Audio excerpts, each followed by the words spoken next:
CHF's strategic plan expired in 2019, and we set out in 2018 to begin, reflecting on where we had been and to begin planning for the next phase.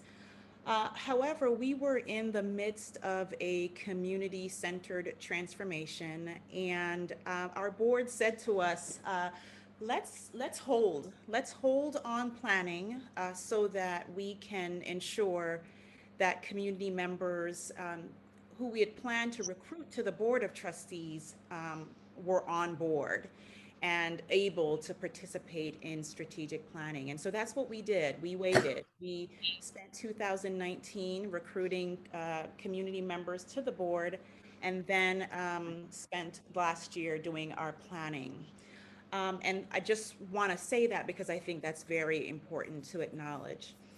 I want to clarify first that when I say community members, what I mean is people of color in our region who are living at the sharpest intersection of race and class. And so we were looking to recruit to the board people with recent experience of the issues we're all trying to tackle: homelessness, housing instability, low wage work, unemployment, and underemployment. But for now, let's just focus on the elements of the strategic plan.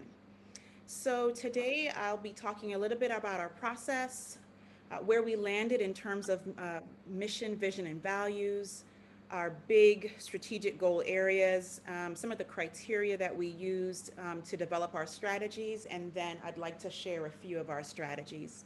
So, our vision is that Black people and people of the global majority live powerfully, abundantly, and beautifully in healthy, self determined communities free of social, economic, and ideological violence. And what we mean here by people of the global majority, if you haven't heard that term, it's what we've been calling people of color, but really wanting to emphasize here that if you think globally, people of color are the global majority. We want to achieve this vision by centering leadership and expertise of Black people and people of the global majority in the region. So that's really the first part of this. And the second part is people who live at the sharpest intersection of systems of oppression. And we are especially interested in race, class, and gender identity, although we understand that there are many more. We want to build relationships to transform how our systems, our government systems, nonprofit systems, philanthropic systems, how we deploy resources, and then to disrupt institutions and structures that perpetuate anti-Black racism. But we believe that these five broad areas give us enough flexibility to evolve and change with the times. So I'd like to just walk through each of those five strategic goal areas and some of the strategies within each of the five areas. So the first is reparations and economic justice. And what we want to do here is support economic justice movements, including the movement to pay reparations to Black people who are owed a debt as a result of historic and contemporary racial harms. And so within that goal area, we have these three strategies to normalize reparations, right? And that is definitely happening. People are talking about it more and more. Pay reparations and direct cash payment programs. Is that we heard our community partners who said payment is much more important than normalizing, and how do we get about the business as a philanthropic institution to think about and analyze and pay reparations. And community power is about providing the resources, financial and otherwise, to build and sustain the people's power to demand and achieve justice.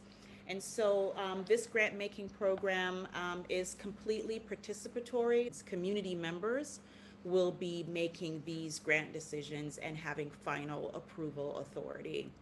Healing, this strategic goal area is about creating spaces and practices that prioritize rest, rejuvenation, and healing from the spectrum of racialized harms, which range from systemic racism to everyday aggressions. And so, healing justice is a framework and set of practices for transforming the impact of oppression on our hearts, bodies, and minds. Next strategic goal area is called culture.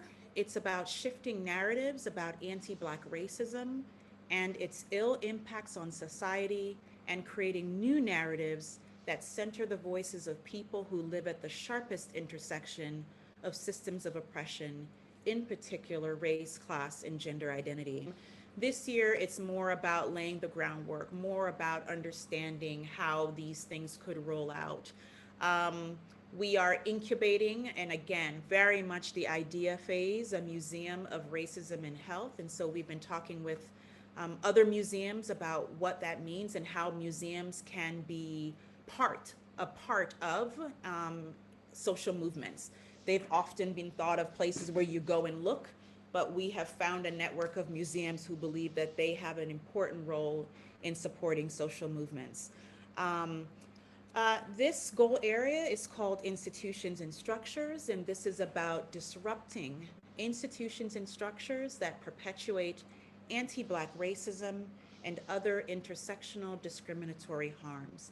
And there are two focus areas here. One is on governments, and one is on philanthropy. And so some of you know our director of policy, Temi Bennett. She is working very closely with local governments to advance anti-racism work. She's also supporting grants to local coalitions who are pushing against local governments so that they are kept accountable to racial equity and racial justice. So we want to do work in philanthropy that advances anti-racism and community-centered transformation in philanthropy.